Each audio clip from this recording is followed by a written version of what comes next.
Santos de hoy, 25 de junio. Santa Febronia.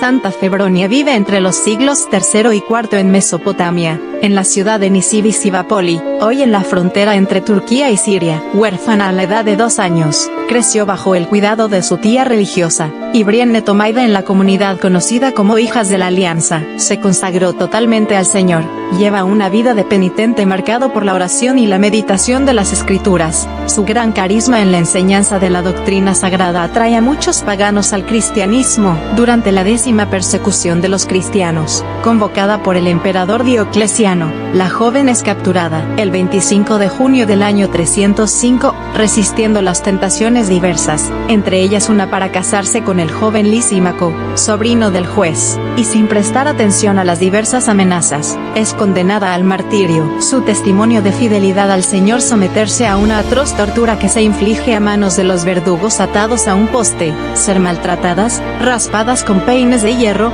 los dientes se sacaron, cortaron los pechos, luego sus manos y pies, y finalmente es decapitada. Su culto se extendió en el pasado, al pasar de Oriente a Occidente, sobre todo por los monjes de rito bizantino. Numerosas iglesias y monasterios de Italia y Francia, donde la propagación del culto se debe a los monjes celestini, le otorgan una especial veneración. Sus reliquias se encuentran en Italia, Trani, solo hay un relicario y una pintura en el Museo Diocesano. En Roma, la Sagrada Cabeza, custodiada en la iglesia de St. Charles en Catinari, en Palagonia, St., donde es venerada como patrona, sostiene el dedo pulgar de la mano derecha. Se le invoca en el caso de los terremotos, los largos periodos de sequía u otros desastres naturales, los problemas con los dientes y las enfermedades de la mama. San Próspero de Aquitania. Si no fuera por sus escritos, todos marcados por la controversia semipelagiana, y por el testimonio del historiador Genadio, no sabríamos gran cosa de su vida, que destaca por su virtud, por la perseverancia en la lucha por la ortodoxia y por el apasionamiento por la verdad. Parece ser que era natural de Aquitania y así se añade a su nombre, como apellido, el de su patria, y vio la luz a finales del siglo IV.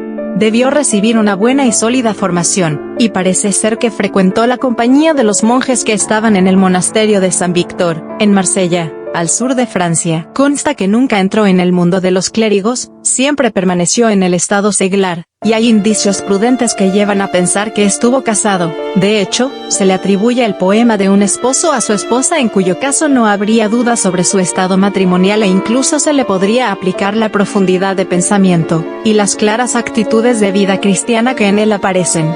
Pero no puede afirmarse con total seguridad por negar a algún autor de peso la autoría prosperoniana del poema. Bien conocida es la controversia teológica suscitada en el siglo V por la desviada enseñanza de Pelagio contraria al pensar cristiano poseído pacíficamente en la Iglesia. La reacción de San Agustín con toda clase de argumentos bíblicos y teológicos no se hizo esperar en defensa de la fe, y la sanción de los concilios de Cartago en los años 416 y 418 con la posterior aceptación del Papa parecía haber solucionado para siempre el problema. Pero no fue así, y es aquí donde entra en juego Próspero de Aquitania. Los monjes de San Víctor en Marsella empiezan a inficionar las Galias con un pelagianismo camuflado que enseña el abad Casiano, escritor y teólogo, secundado por sus monjes. Dice en sus colaciones que admite la doctrina contra los pelagianos expuesta por San Agustín, y aprobada por los concilios y los papas, pero sostiene con sus monjes que depende del hombre la primera elección, que en términos teológicos se denominará desde entonces el initium fidei. Este es el pensamiento teológico que en el siglo XVI recibirá el nombre de semipelagianismo. Próspero detecta el mal larvado y habla, y discute, y visita, y escribe a Agustín propiciando la escritura de los tratados maduros agustinianos sobre el don de la perseverancia, y de la predestinación de los santos, que escribió, ya anciano, el obispo de Hipona. Es toda una controversia de alto nivel. Como es laico y su fuerza termina en su pobre persona, no cede en la verdad teológica, y marcha a Roma para implicar en la defensa de la fe al mismo Papa Celestino I, que era ya un hombre avesado en este tipo de discusiones, y escribió a los obispos galos pidiendo sometimiento al magisterio de la Iglesia recogido de San Agustín. Se trataba de intrincadas cuestiones que, en sus matices, son para especialistas teólogos y en las que los incautos son fácil presa al engaño. En juego está la idea de Dios y del hombre, el valor de la redención y la necesidad de los sacramentos.